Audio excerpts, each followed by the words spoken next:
I need. Contradict the world, I've had enough indeed. Whatsoever, what is forever? I hear them say it again and again. Recycle, reuse, try to reuse. But in the first place, I refuse to confuse. How many companies want to sell us more services and products? Can we share?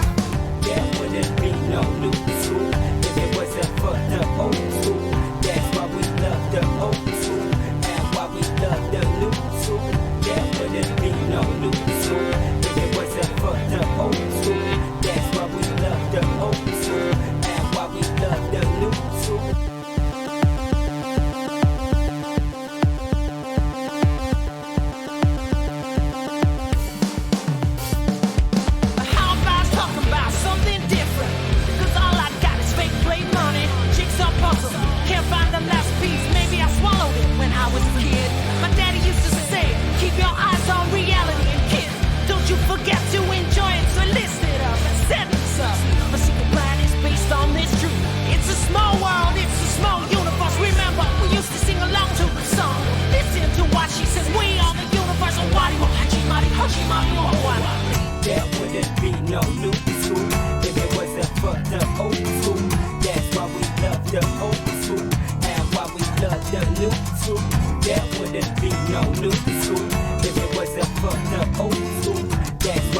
Alright, up next, in depth, Biden touts nuclear-powered submarine plan for Australia. This is from Reuters.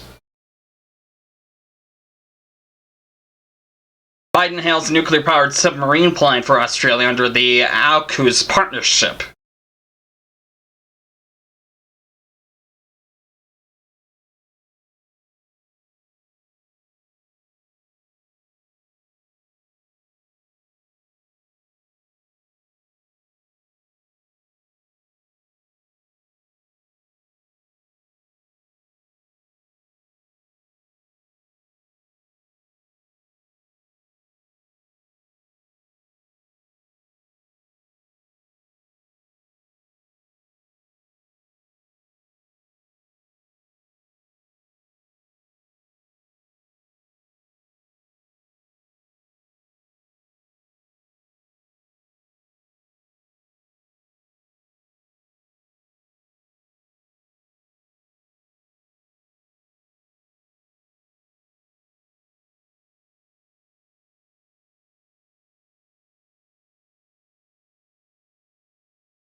Alright, up next, BBC World News headlines.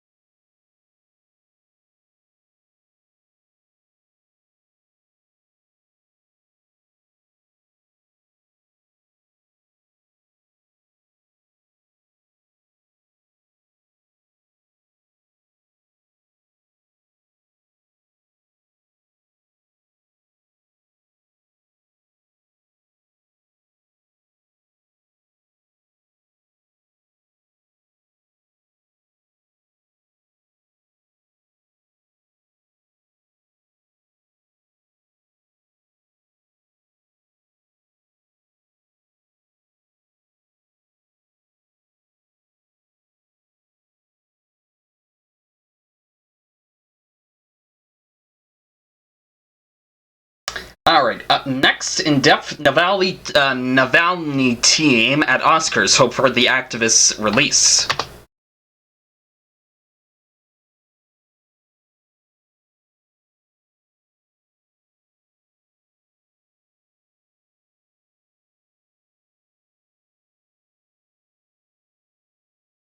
The team behind Navalny hope the Oscars will speed up Alex Navalny's release. The documentary tells the story of the Russian opposition leader's poisoning.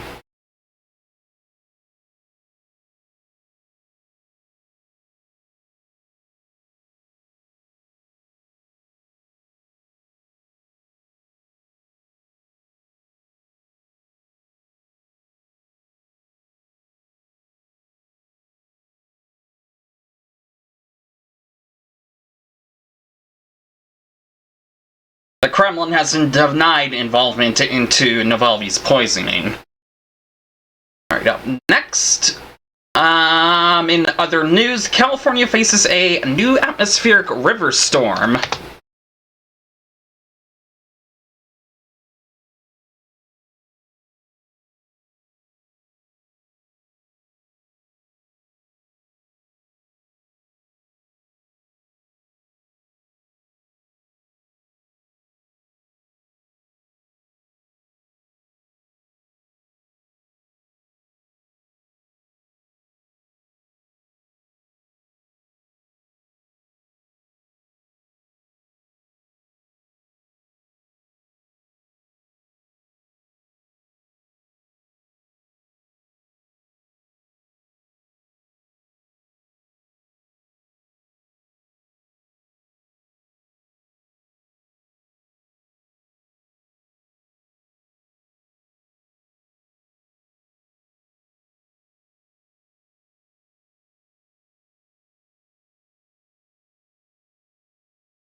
Jeez, that's a lot of rain. Alright, up next, Showbiz Minute from the Associated Press. The 95th Oscars, which aired Sunday night, was viewed by estimated 18.7 million, according to preliminary figures from ABC. That's up 12% from last year's Academy Awards show, but still low compared to most years. Meanwhile, the season finale The Last of Us pulled in 8.2 million viewers across HBO and HBO Max.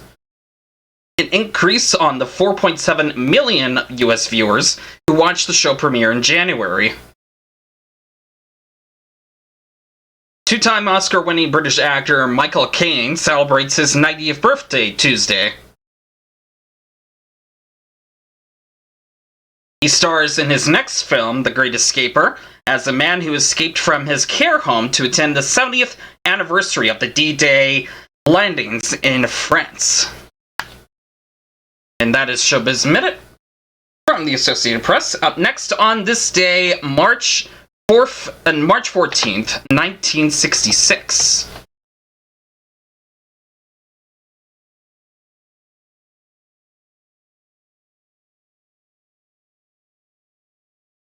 Born Free, based on the true story of George and Joy Adamson, who adopted an orphaned lion cub they named Elsa, had a world premiere in London.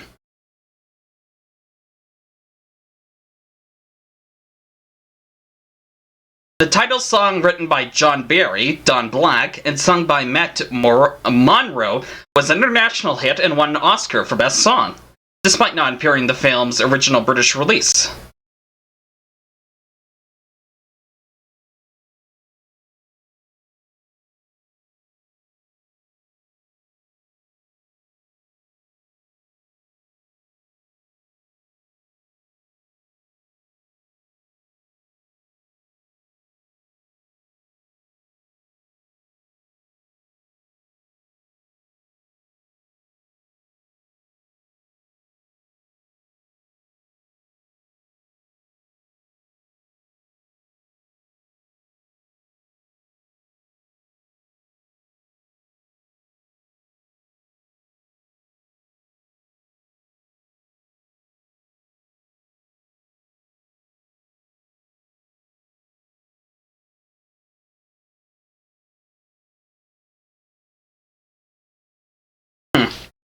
And last but not least, today in history for March 14th, by the Associated Press.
And that is today's World Headline. Stay tuned after the break. We will begin our life. Don't go away.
everybody?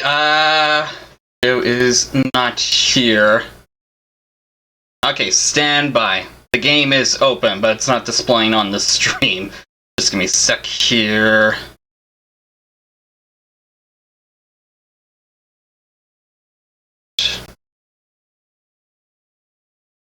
There we go.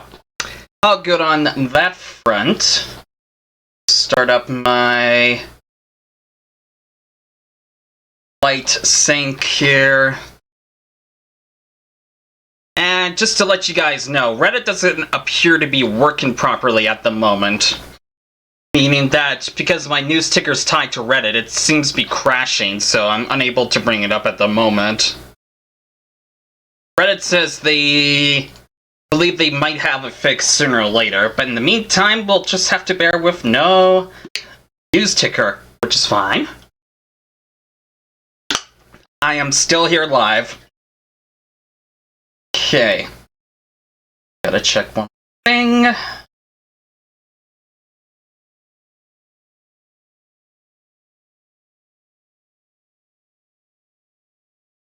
Still fine.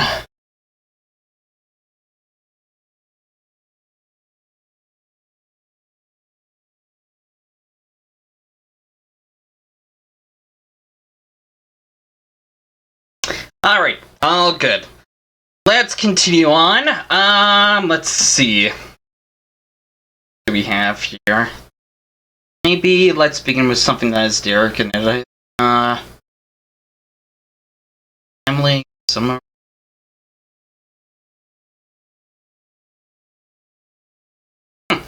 Let's try some work. Alright. You stared out the window, watching the scenery pass by as your mom drove down the quiet streets at a leisurely pace. A singer crooned sweetly from the radio, turned low enough that you could block it out if you wanted. You turned away from the window when your mom suddenly spoke up.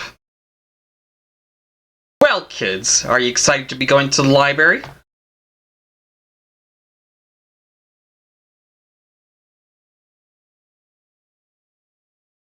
I guess. You don't sound so sure there, Spyro Kid. Mom wasn't wrong. It was what it was, but your real interest lay elsewhere. There hadn't been a time when you were super excited to go to the library. What about you, Cove? You're part of the conversation, too. If I hadn't had school stuff to do, I would probably be somewhere else. I get it. I wasn't so keen on the library in my day either. Really? Well, no. Unless you count under 6 years old as my day. She grinned over at the two of you briefly. Mom refocused on driving, humming along with the radio under her breath. You went back to the staring outside. As you passed one street, you caught a glimpse of someone in brightly colored clothing passing out balloon animals. It sparked a faraway memory, and you felt your lips twitching up before consciously remembering why. How long ago was it that you and Cove watched the amazing Alexander performing magic tricks? Hey Cove, do you remember that one guy? Maybe I do. Alexander, the amazing Alexander. He gave us dolphin balloons for free. At this reminder, Cove smiled faintly. Yeah, I wonder if he's ever there now. Maybe we should go often to check. Maybe. That was the first time we ever went down that street together, I think. I miss my balloon. He was a good dolphin for that one afternoon I had him. Yeah. Hey, Cove. What were you going to name your balloon? You never told me. Oh? Huh. I don't know. I can't remember what kid me was thinking. Probably something obvious, like Flipper. You couldn't help the way your own smile curled up higher at the sentiment. You wanted to say something else, but couldn't quite think of what, and just to settle back into your seat. When silence filled the car again, you returned your attention to the window. It was an absolutely gorgeous day. Now, the frames keep on skipping.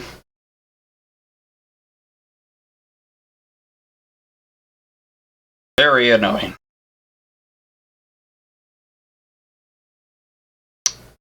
I guess it only does that when there are particle effects on the game.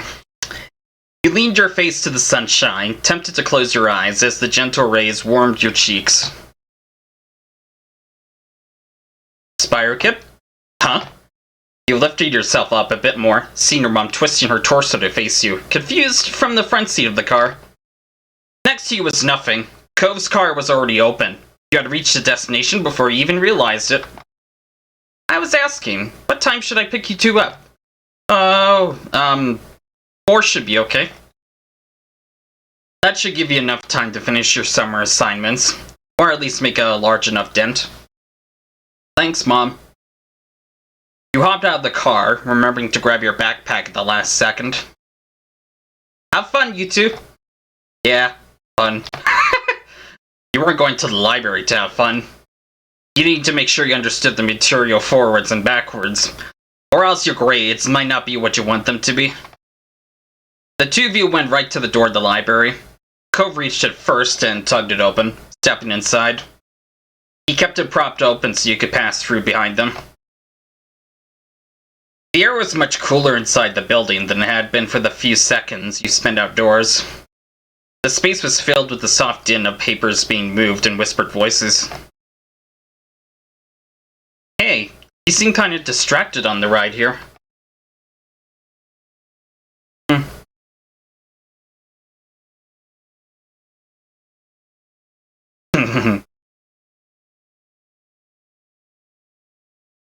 Want to walk around it for a bit? I'm distracted, so... Cove looked dangerously close to rolling his eyes. Don't tempt me. Cove's eyes strayed towards the door. Oh, shit. Oh, for fuck's sakes. I'll be right back. Something crashed here. Don't go away.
Alright, I'm back. Sorry about that. There was like a bit of a situation with one of my pictures on the wall. It looks like it was on frame, and then it collapsed. It fell, and then it collapsed on the ground. I took care of most of the glass, so I should be okay now. So I guess I have no choice but to keep on going. Nothing else I can do about it. Okay, you considered trying to persuade him despite his protests, but eventually talked yourself out of it.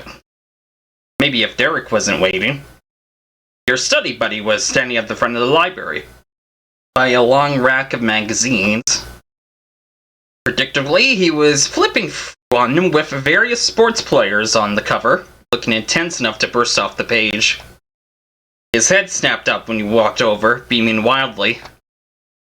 Hey, Spire Kid, Cove. Hi. Were you waiting for a while? Not super long. Derek put the magazine back in its place. Then he gestured to the space at his side.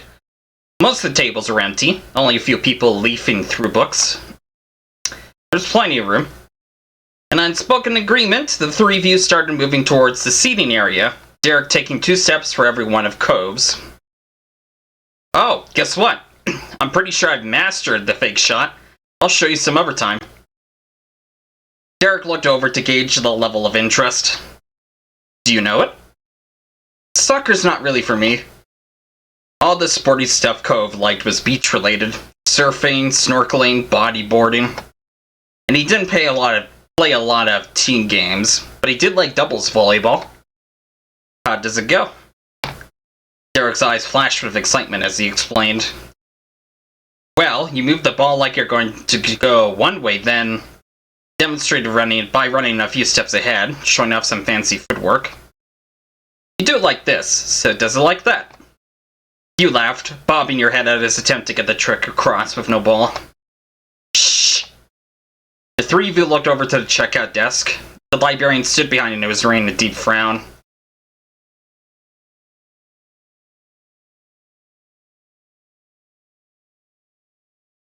I was apologetic.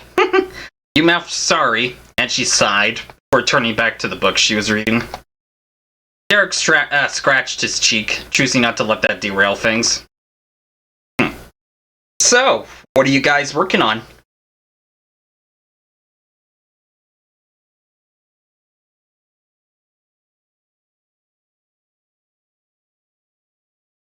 What weren't you working on?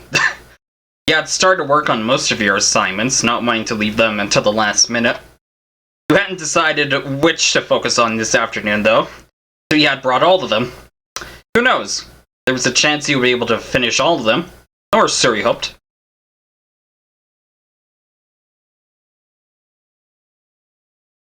I don't care. I'll just do whichever I pull up. Excuse me. Start that again. I'll just do whichever I pull out of my bag first. There's some summer reading too. I have to go through an assigned book.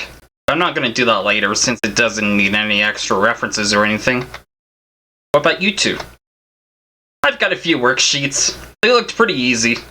But my school gave us 3 books to read. Can't they just stick with just one? I'm doing a timeline for history. You all found a table close to the tall bookshelves and set up camp. Within seconds, pencils and folders and books were strewn out of the surface. Wait, don't let me down. Closing your eyes, you reached into your bag and pulled out a textbook. You opened your eyes to find your history book before you. The matter had been settled. Well, me and Cove are doing the same thing.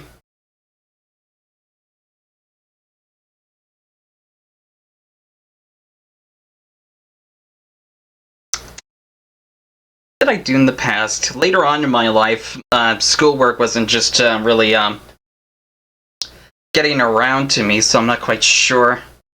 Grr. I hate sweat. It's messing up the hair. I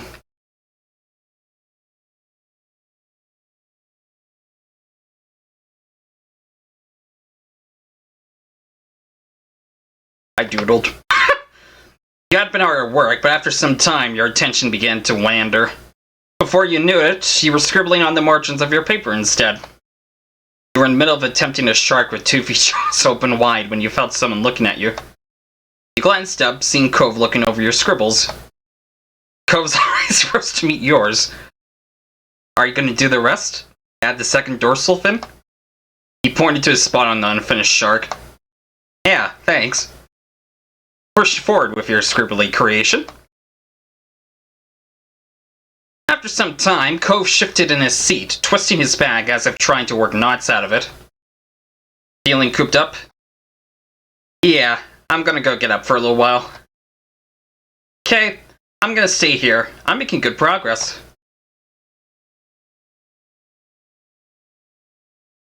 I'll stay. You don't want to break your concentration, have to get back into it.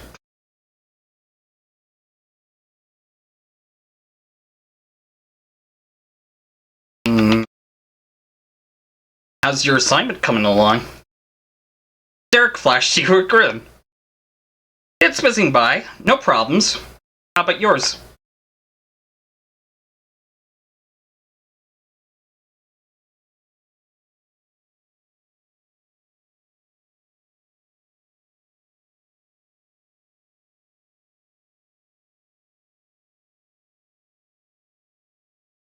What do I even say?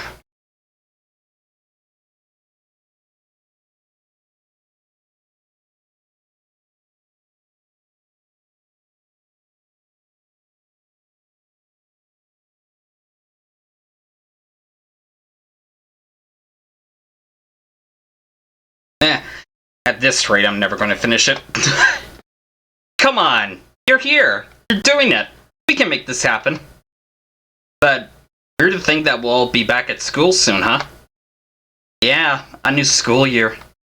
Are you looking forward to it? Wouldn't I say I was looking forward to it, but this year's going to be the year. The year of what? The year I'm on the team! He pumped his fist in the air and momentarily became too loud for a library again. The team? Which one? Football. Or soccer. Why not both? That'd be pretty sweet, but I need to give it my all. Whatever it is. Can't split my focus forever. Thing is, I haven't figured out how I'm gonna pick. I'd have more time to practice and get real good if I stick with just one. I don't know.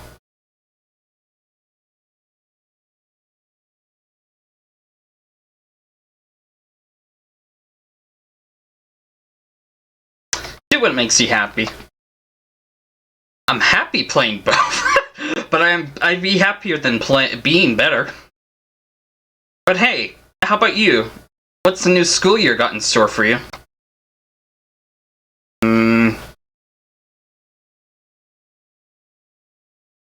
Lots of fun. That's a solid plan. You continued swapping visions of the year ahead until Cove returned. With a start, you realized that a solid 15 minutes had slipped by. It had only felt like a few moments. With fresh minds, you all turned back to your work.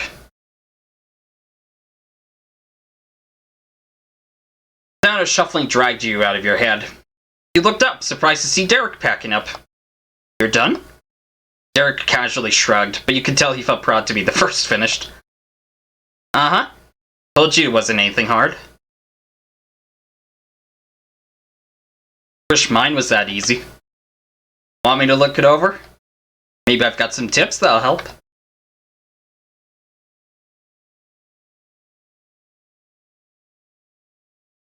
I nodded my head yes.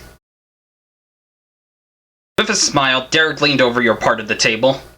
He took some time to get a gist and point you in the right direction, before turning it back over to you. Derek leaned on the back of his feet.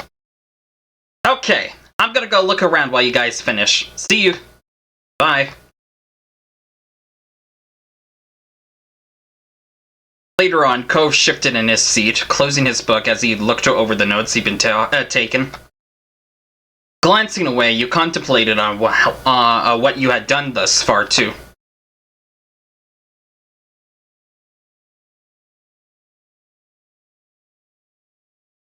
Let's go with half. I'd say there was about half yet. You weren't exactly pleased to not be further ahead. Still, doing it right was more important than doing it fast. Next time, you would really have to focus on what you had left. Derek's advice made it easier in the end. Are you about ready? It's almost 4. Yeah, I think so. Come on. The both of you gathered up your books, and after returning the ones you had used for a reference to their proper shelves, set off to find wherever Derek had wandered off to. He was in the biographies section. His back was to the two of you, one hand above his head and the other supporting himself against the shelf, as he strained to grab one of the books. Hey Derek, we're ready.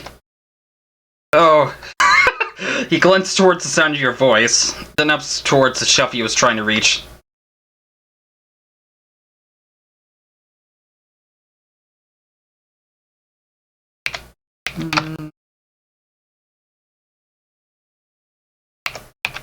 I'll just do it. I followed his gaze and then took the book off the shelf for him. Here you go. You held the book out for him. He just stared up at you, speechless. Till he eventually accepted the book from your hand and squeaked out a small reply with flushed cheeks. Nice. Thanks. And then the three of you moved to the front of the library to wait for your rides. You stood close to the window and let out a content sigh, feeling the rays warm you from the slightly chilly library interior. I wish our assignments were more exciting. How? Oh, was that Derek or Cove?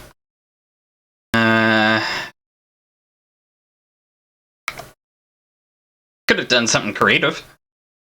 Maybe a college representing the best parts of our vacation. Yeah, it'd be cool to do something other than just another worksheet. Like a paper of how we learned at school will help us in the future. Of how what we learned at school will help us in the future. What if nothing you learned the past year applies to your future life? Then they should teach us different things. Oh, that's my dad's car. Derek lifted a hand to wave, pushing the door open, heading towards the blue pickup truck waiting in the parking lot. See ya, Spire Kid. Bye, Cove. You watched Derek jog off before scanning the area for your mom. Did you get everything done? Sort of. I saw you're basically done. He smiled, impressed. You felt pretty good about that. I feel like I'll need to come back to library again before summer's over. I'll come with you. I still have those books to read anyway. He smiled at the idea, despite not working on the same thing. It'd be nice to have some company. I'm good with that.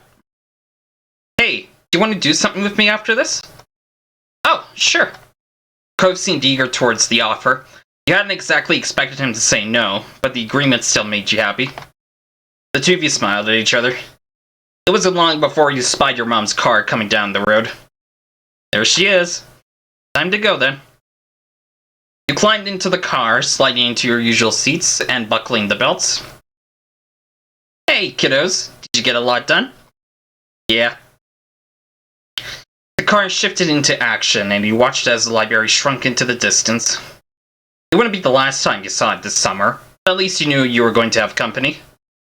You fielded questions from Mom while you tried to juggle a conversation with Cove.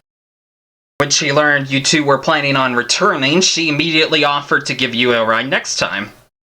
You continued to answer his mom's questions about what you've been working on, and then told her about your plans to stick with Cove after getting back. But soon enough, the trip was over. You had to ride back at your neighborhood. Cove had run over to his house real quick to drop off his stuff. He also made a pit stop to put your backpack away before heading out again. The two of you regrouped in the middle of the road, halfway between your houses. With everything wrapped up, you can now freely enjoy the rest of the afternoon. Your conversation resumed as both began walking down the street together. The afternoon came and went, dinner was eaten, and you were cleaning up the dishes left behind from it. Cove had elected to stay for the meal today. He passed you a couple of plates to rinse in the sink, even though he didn't have to. Cove asked to do it at least something to help. You scrubbed the last of them and let out a satisfied sigh. Okay, they're done. I'm going upstairs now. You addressed your guest for the evening. Are you going to come with me? I don't have to go back till later. Take it easy, kids. Thank you for the help. When you got back to your room, you noticed your backpack from earlier. You figured it would be best to unpack the stuff you needed before going to bed. Cove plugged into your desk chair, and it spun around a bit as he got comfortable. He watched you contently as you walked across the room. He didn't need or expect you to try and entertain him constantly. It was just nice to be near each other, even when nothing was going on. You hefted your bag up onto the bed. It sunk into the comforter. With that, you started to sort through books and paper packets. Not all of it were things you'd need anytime soon. A small pile of the most important assets began to grow at the side of your backpack until you'd gone over it all.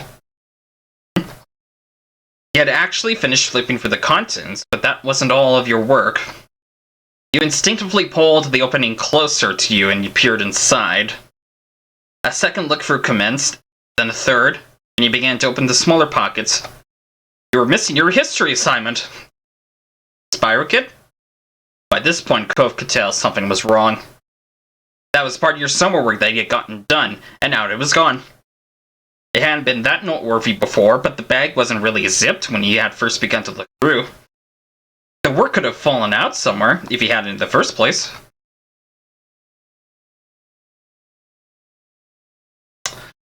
Oh dear.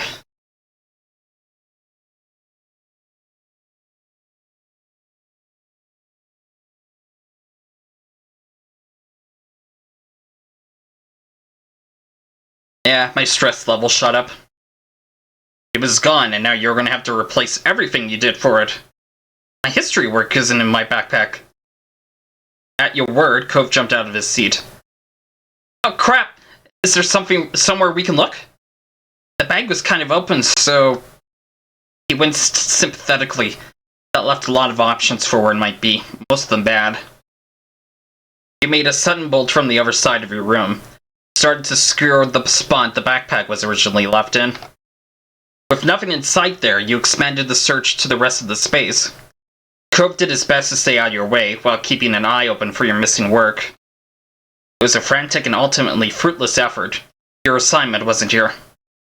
Let's check downstairs. It might be still in your house someplace. Fine.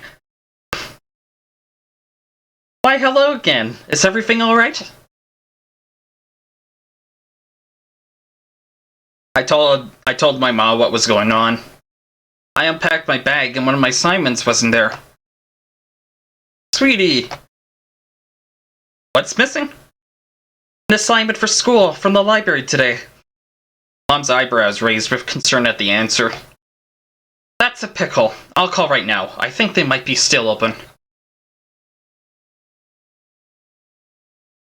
Thanks, Mom. Just leave it to me. Cove, honey, can you tell us if there was anything you noticed? You were with Spyro Kid, right? I saw the assignment when Spyro Kid had it out of the library. I don't remember him putting it away, but I'm pretty positive there was nothing left on the table when we were done. He spoke resolutely. Before now, he hadn't considered that something might have been left behind. You had felt the same when leaving, though it was hard not to second-guess things now. Your mom re-entered the scene a few minutes later. The look on her face was not promising. So I got a hold of one of the librarians. They don't have any papers with your name on them. Not that they could see anyway. Sorry. Thanks for trying. Of course. Sorry it was a bust. It's not your fault. Spyro Kid, hey, let's go over to my house. I can check my bag. Maybe I took it when we were packing up and didn't notice. Alright. You got the impression this just wasn't about another place to look. You were stressed over the situation here. He was trying to give you an out. Let's go. Cove nodded and made his way to the door. Your mom stood by with creased brows. Take care, kids. Good luck. Bye, moms. You briskly made the trip across the street, and in less than a minute, you were going through the threshold of Cove's house. Cove had been in a rush earlier today, too. His backpack was tossed on the couch without a thought. No one had moved it since then. You can sit down, or anything. I'm gonna look. He lifted up the backpack and unzipped it in a fluid motion. You were left to wait as he rooted around inside with an unexpected level of seriousness.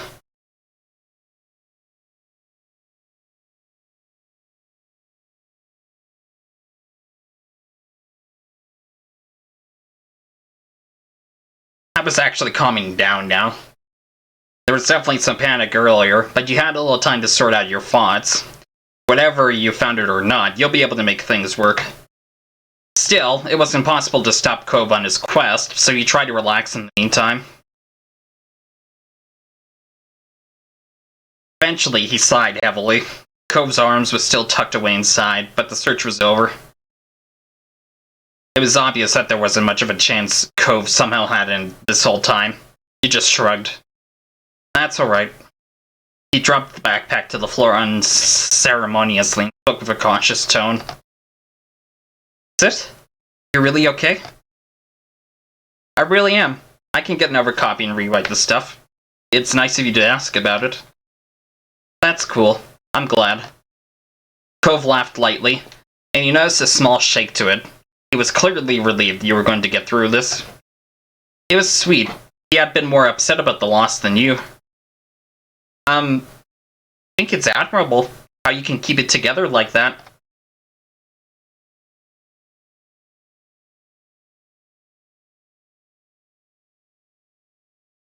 I was grateful towards him. Thanks, Cove. It's easier to feel okay because you're with me. He had to gain some courage to be that forward. Turning the favor was that too much for him, and Cove broke eye contact. Don't give me credit. I'm trying to compliment you. Then the moment was interrupted by the piercing ring of the Holden home phone. They wordlessly stared at one another with raised brows. Cove's mouth formed a tiny frown. Kyra appeared from the hall on the far side of the living room, summoned by the noise. Hey, Cove. Hey, Hey, Cove. Hi, Spyro. I didn't know you were here. She strolled on past. Your eyes followed her. Cove's mom answered the call, giving a chipper greeting to whoever was on the other end. A few synonyms later, Kyra thanked the person and placed the phone down once more. Spyro, that was your ma. She said your stuff was in the car. Really? That's what I was told. Now I'll just return to the guest room. You can have your privacy. Cove's face cycled from shock to sour as his mom made her escape laughing. He shook the interruption off and refocused on you. They got it. As you guessed, this wasn't going to be a big deal. They got it. Cove smiled crookedly and shrugged one shoulder. We should probably head to your house. Your moms might want to talk to you. Yeah, my parents really care about me. They had kept searching even after you left, and because of it all worked out.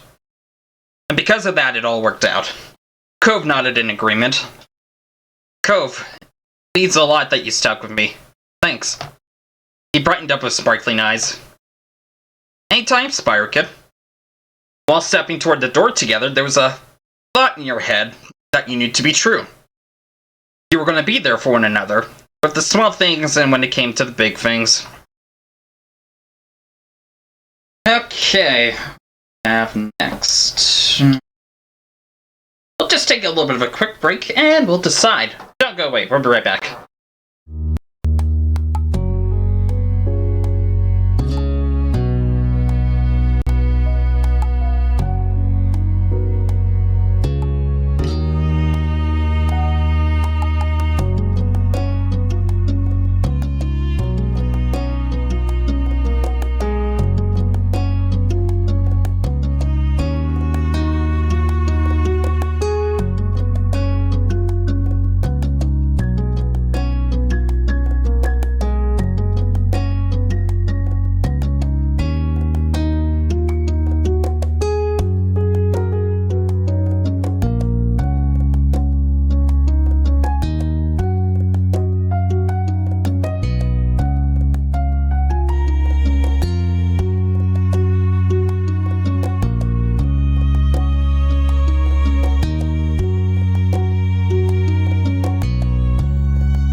Welcome back, everybody. A bit of an update on the Reddit situation. It appears that the website is working. However, the RSS situation, it appears that their RSS services are not quite working yet. So that means my ticker is still not available, but you'll still push through.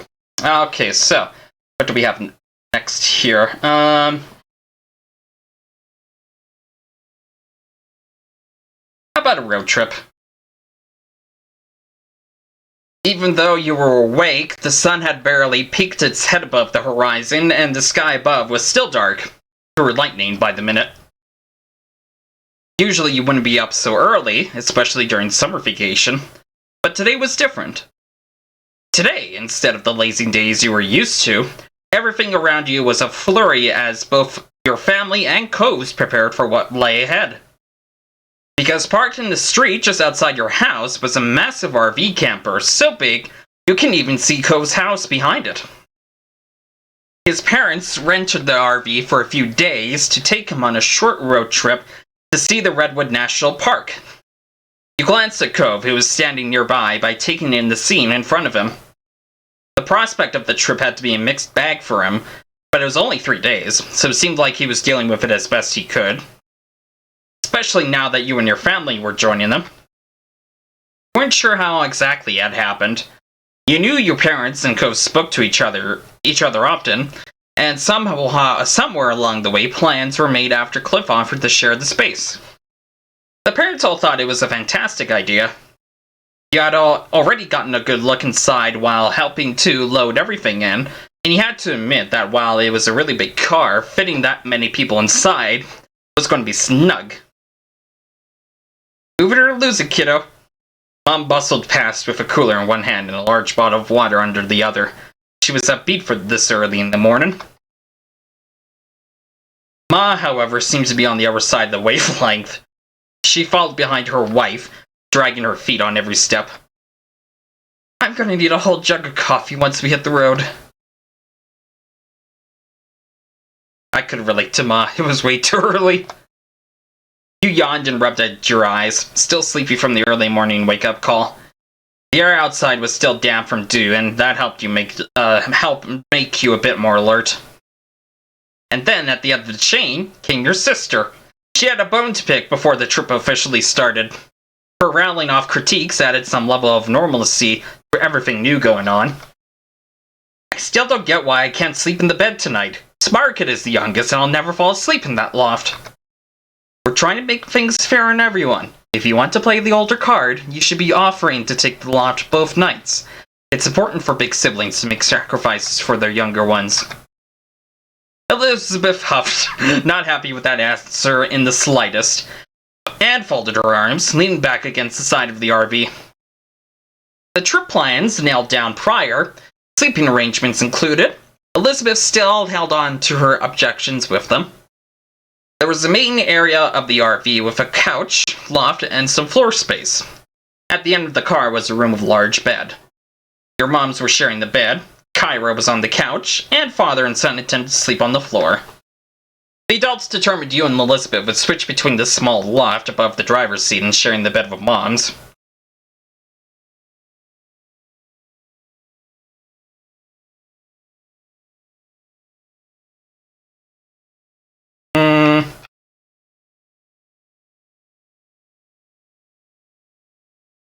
I felt sharing a bed with my parents was going to be awkward. You weren't a kid anymore, and yet you're going to have to sleep next to your moms? They assured you that they tried to give you space for the one night you had to share, but you still were not pleased. Alright, you lot. Does everyone have everything they need? We're heading out in 5 minutes. Now's the time to double check. You don't want to forget something important. At the word, Elizabeth yelped and dashed back into the house, her bedhead hair bouncing behind her as she went. Ma came over and gave you a smile, setting her hands on her hips. How about you, smart kid? Stop looking at me like that. Do you have all your clothes packed? Toiletries, deodorant, floss, anything else you can think of? You weren't sure about that. I feel like I'm forgetting something, but I can't remember what. Ma chuckled and gave you a squeeze on the shoulder. I get like that on trips too. So I've learned to pack extra in case Sai or anyone else forgets. With the amount of supplies we stuffed in the RV, I think we'll be okay. It's only a few days after all. Thanks, Ma. With a few minutes left to spare before leaving, you mentally went over what you had packed for the trip. Clothes, a pillow, and blanket, usual day-to-day gear for most people. You also had more personal things, such as portable gaming console. The drive to Redwood National Park would take an entire day one way, so you wanted to make sure you had a way to entertain yourself while traveling there and back. Favorite stuffed animal. Without fail, it always made you feel more comfortable whenever you went somewhere new. It was like taking a little piece of home away with you. MP3 player with headphones. With so much time going to be spent driving in a car, you wanted to make sure you'd be able to have some music to put on. My camera. It was just a little pocket camera you had gotten from your mom's, but you couldn't miss the opportunity to take some new snaps. Couple things to read. You had packed away one of your old favorites, and a new one you had never tried before. You knew you had plenty of time for them both on such a long drive. And that was everything. Hey, let me take that for you, Spire Kid. I'll stow in the RV. There's a few spots left it'll fit. You let Kyra take your bag and gave her a grateful smile.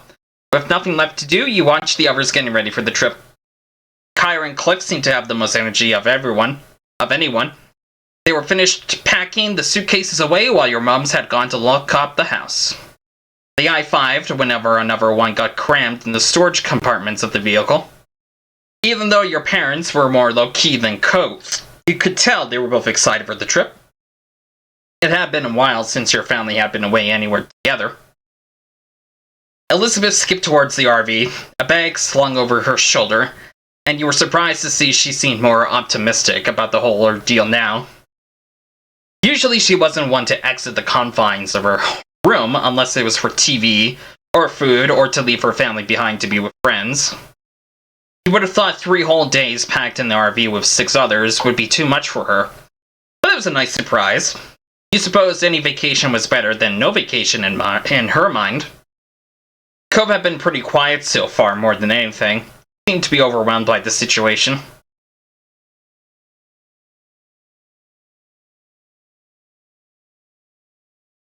I was eager to get to the destination. Or I'm more excited for I was excited for the trip too. It was great to get away and explore new places. Soon, the miscellaneous remaining tasks had all been wrapped up. Everyone piled into the RV. It was officially time for the trip to start. And it did. Cliff took the first shift driving. He cautiously navigated the massive car out of the narrow neighborhood streets. It was touch and go for the first part of your journey. Your moms and Kyra were all huddled at the front, trying to get a view of how much space they had on each side. There was a sense of relief when the first long leg of the trip was hit, and the RV would only need to go down one stretch of highway for miles. The mom group cleared out the driver's area, leaving Cove's dad to it, taking more comfortable seats around the main cabin. He felt like he could finally relax now, too. Time slipped by as morning faded away. Before you realized it, the engine of the RV came to a stop, only halted for a few moments as Cliff climbed out the driver's seat and Mom took over. Mom was sitting shotgun, giving Mom a quick tutorial on the controls, as it was her first time driving anything this large. Cliff groaned as he headed towards the rest of you, stretching his arms above his head and loosening up his muscles. We're making good progress. Yeah, maybe you should take a nap in the back for a while. That was a long haul you just did. I know you're on less sleep than usual. Cliff waved a hand, that trademark grin of his slipping into place. I don't need sleep. I still got a few miles in the old tank. He flexed an arm, showing off his muscles to drive the point about how resilient he was home. And Kyra rolled her eyes in amusement. Dad, everybody has to sleep. Cove shook his head at the tough guy act, though Cliff simply chuckled and ruffled his son's hair. Are you going to be driving again anytime soon, Mr. Holden? I want to know so I can prepare. Did anyone pack some rope? I might need it. There's no seatbelts up here. Elizabeth called down from where she was lounging in the loft above the driving compartment. She was laying on her back, her hair falling over the side and swinging around as the RV started up again and took off down the road. I'm just going to move my camera a bit down. That way I don't block some of the views here. Just give me a sec here.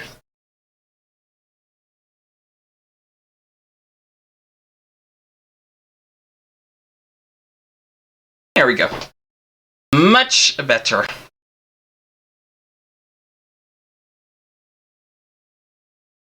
Okay. A bag of potato chips was balanced on Elizabeth's stomach, and she tossed a couple in her mouth right as Cliff held a hand to his chest.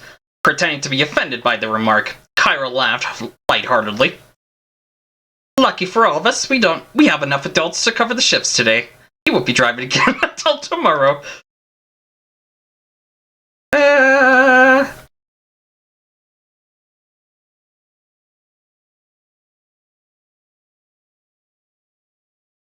It's not his driving I'm worried about. Let's not forget how many times Mom has put a dent in her car.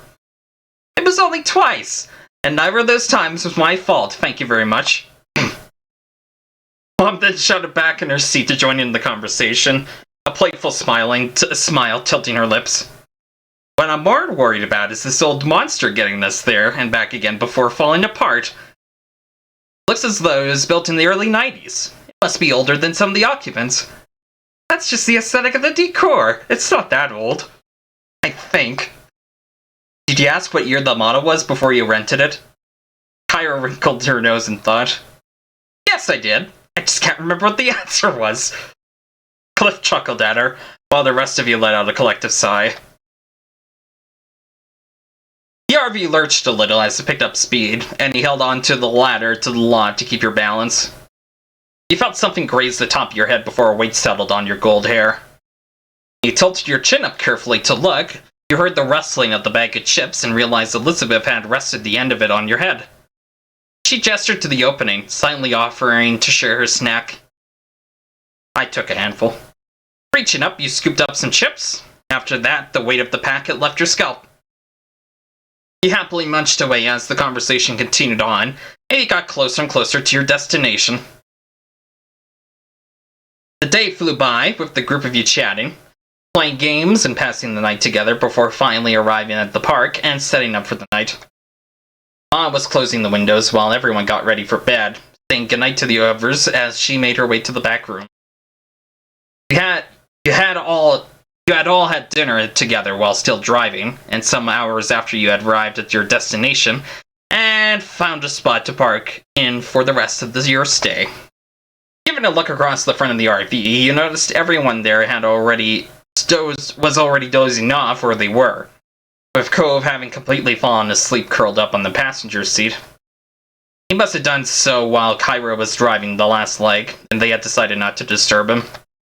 Kyra herself was the only one up there who was still awake, flipping for a magazine next to a portable light from her spot on the couch. It seemed Mr. Holden needed to sleep, despite his claims. You followed your mums into the back room and closed the door behind you before crawling onto the bed between them. It was a queen-size bed, so there was enough space for the three of you together without too much squishing. Get a good rest, Spyro Kid. We've got a big day ahead of us tomorrow.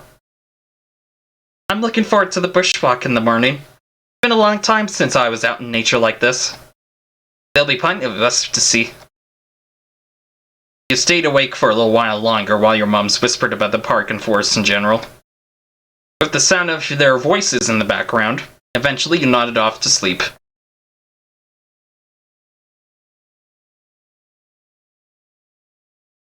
The next morning, you were up bright and early, preparing for the day ahead.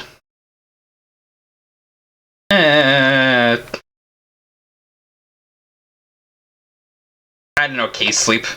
It was nothing compared to your bed at home, but at least you didn't have to sleep on the floor, so you couldn't complain too much. Ma whined a bit about the firmness of the mattress, but Mom had only encouraged her to enjoy the trip while she could. While looking for a spot to get ready, you had some trouble finding a space of your own, as the others were doing the same thing. Cove was perched on the top of the counter, brushing his hair and tucking up his legs every time someone wanted to move past. The parents were checking, double-checking, and triple-checking that you had everything, to the point where you had stopped listening to them altogether. You knew that you wouldn't be returning to the RV at all that day, but by the look of the backpacks that were packed up and ready to go, you doubted anything was missing from them. It didn't take much longer until you had exited the RV in a bustle and headed into the Redwood National Park. Cove had his head tilted up towards the canopy of trees, his eyes wide as he took in the massive trunks of either side of you. You knew that the redwood trees here were considered the tallest trees on Earth, but you weren't prepared for exactly how huge they would be in person. Smile, you two! You spun just in time for Kyra to snap a picture of you and Cove together, before she pointed her camera at Cliff, trying to get a shot despite his weak protests that she should just enjoy the moment. Your parents were walking behind the group a little, with Mom telling Ma some information she had read about the park in a brochure. I can't stop yawning. Ma listened happily while looking around and taking in the sights, every now and then asking a question or making a joke about something Mom had said. You smiled at them, thinking your mom must have read a lot of pamphlets to know so much about the park. Maybe you should come and work here as a tour guide, if you know so much about the place. Elizabeth teased, earning a squeeze on the nose from your mom. She seemed to be enjoying herself, but you thought that it might just be because she was amused by everyone else's reactions.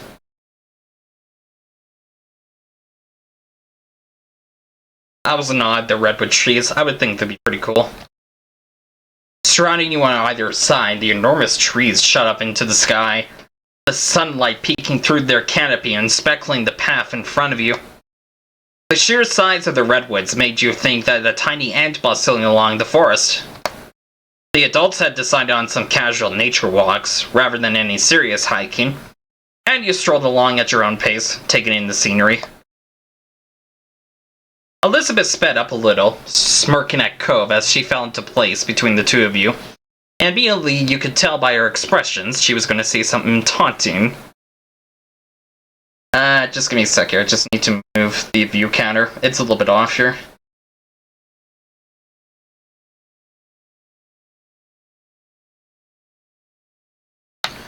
Oh. It moves both of them? Oh. I see. It's all part of a folder here. Okay.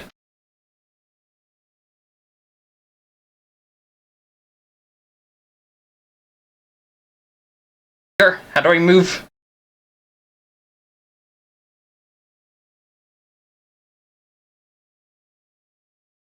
It's gonna bug me.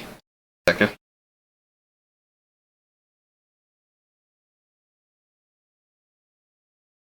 There we go. Now put it back in.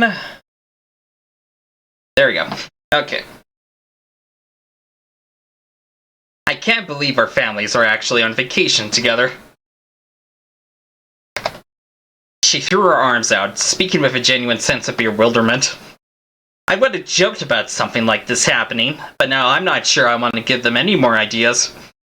Cove smiled at her, even if it was a little awkwardly, and continued walking along. Just watch. Next year they'll be talking about their next new amazing idea. She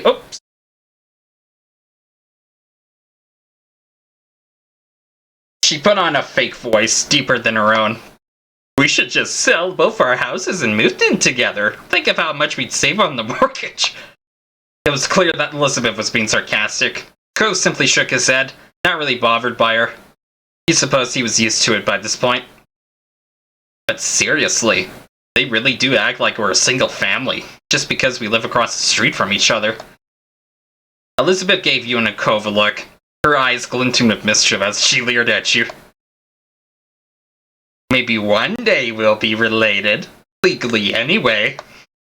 She said it as though she was a gossipy old lady. Maybe. I guess you and me could get married, Elizabeth. Me?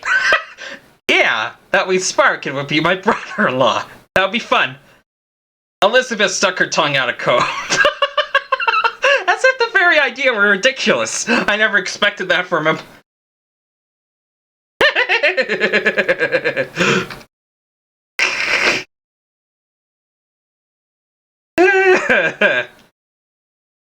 I'll marry you. I'll marry you, Cove. We must unite our family's ties to increase our pull in the community. A political marriage? A political marriage? Might be alright with you. Then it's an agreement. Okay. Elizabeth poked out her tongue at the both of you, giving you a sour look. She walked ahead, obviously not getting the responses she was looking for, and you and Cove swapped amused looks. The day continued on with plenty to see and experience. You passed a few different activities that you would have liked to try out if you had the time, such as kayaking and rock climbing, but Ma said that would have to wait for another trip. There was a little stream during the walk that you sat beside, and sat at a picnic for lunch, nibbling on a selection of fruit, sandwiches, and chips. Various birds flew by overhead, and you made a game out of guessing the species that were hanging out in the trees nearby. You even managed to get a couple of them right, including the kingfisher that grabbed half of Cliff's sandwich.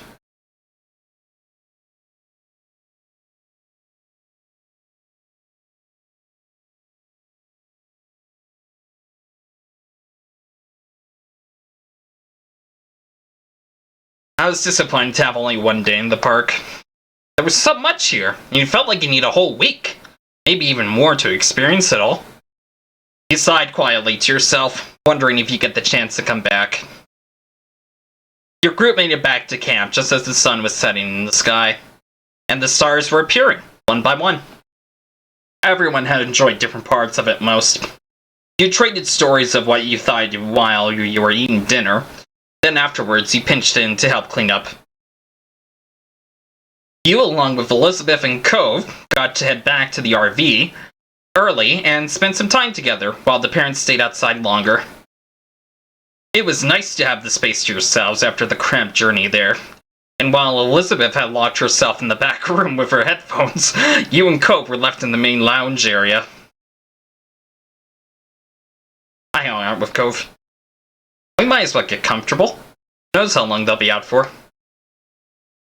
You took a seat on the sofa while Cove sat down on the other end, tapping his fingers against his knees. No, I've hardly ever saw you wearing a jacket, especially in summer. Oh yeah, I like wearing as few layers as possible. It's easier that way. I'd rather be cold than extra hot. Kind of a pain to carry extra clothes around. My parents made me bring this jacket.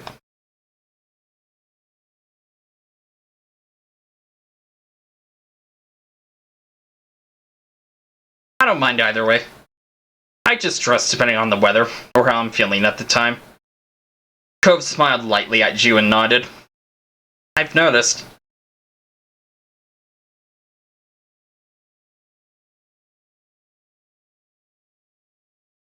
I changed the subject. That conversation had run its course. Instead, he asked Cove about what else he would like to do in the park if he had more time here. The two of you ended up chatting about various outdoor activities available. Kayaking, rock climbing, hiking, horseback riding, wildlife walks. There were so many things to potentially choose from. You had made an agreement that if one ever had the chance to come back, you bring the other two. That way you could try it all together again.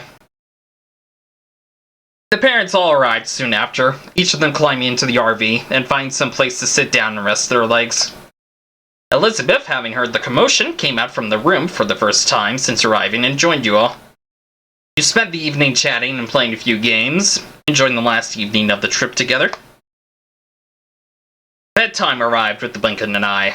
As the group hunkered down for the night, your mom did a final round to be sure nothing had been left behind. She explained that Cliff was going to start driving early in the morning, like on the first day, but it would be letting everyone else in the group sleep. There wouldn't be a need for all of them to get up. Now was the time to check you hadn't left anything outside. You, as well as everyone else, were confident you had all packed up inside the RV, which meant it was time to get some rest before the journey home tomorrow. Your moms and Elizabeth said goodnight, heading back to the back room while you climbed up the loft. Cove and his family got situated below in the previously set arrangement. You tried to get comfortable as a million thoughts were running through your mind. It was hard to believe that the trip was practically over, and before you knew it, you'd be back in your own bed at home.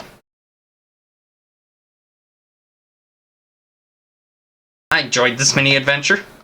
It was short, that was for sure, but you got to see him do so much during your time here. All in all, it was a nice breakaway from home. The minutes ticked by silently. It didn't take long for the soft snores of Cliff and Kyra to drift up to you. They were asleep now. You wondered if Cove was still awake and decided to poke your head out of the loft to find out. You blinked for the dark. Looking down the hall, you noticed Cove laying on his back. His eyes staring straight up at the ceiling. His C-form hair was spread out on his sleeping bag. One moment here.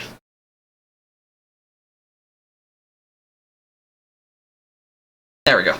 Better.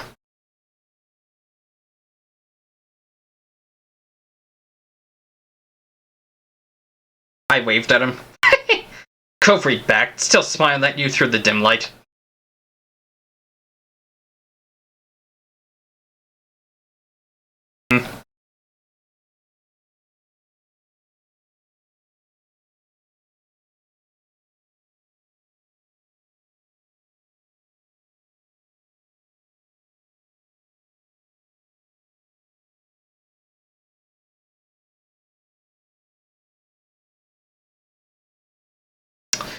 What do I say here?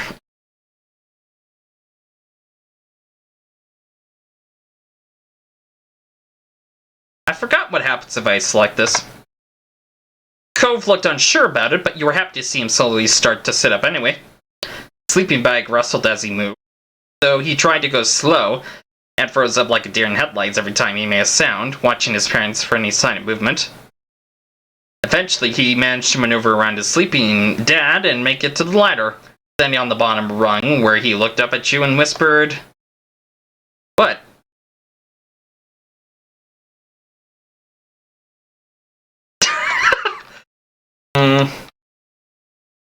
How are you doing? Cove shook his head in disbelief, but you could see the hint of a smile peeking out. "Good night, Spire Kid." He turned right around and crept back to his spot on the floor. You laid down, shuffling onto your back, and looking up at the rivets set in the roof of the RV through the dark. At some point, your eyes grew heavy, and you gently drifted off into a deep sleep. When you woke up the next morning, it was the rumble of the RV as it traveled the long journey home. Still blinking sleepily, you peeked over the edge of the loft to get a glimpse at what was happening. Cove was sitting with his mom on the couch, the two of them talking quietly. He must have noticed you moving around up there, because Cove's ocean blue eyes snapped to yours and he gave you a smile. "Morning, Spire Kid." "Good morning, Cove." Soon, your moms and Elizabeth emerged from their room, dressed and ready for the day of travel. You spent most of the day hanging out together in the RV, savoring the last few hours of vacation. Kyra suggested a few different travel games she used to play with Cove when he was younger, and you all had a great time competing against each other. When the RV finally pulled out into your street, it was well into the night, and you were looking forward to crawling into your own bed after the last few days away. Everyone else must have been feeling the same, because it was mutually agreed that unpacking and cleaning the RV would wait until morning. Once home again, you went straight up to your room and dropped onto your bed, shoes and all.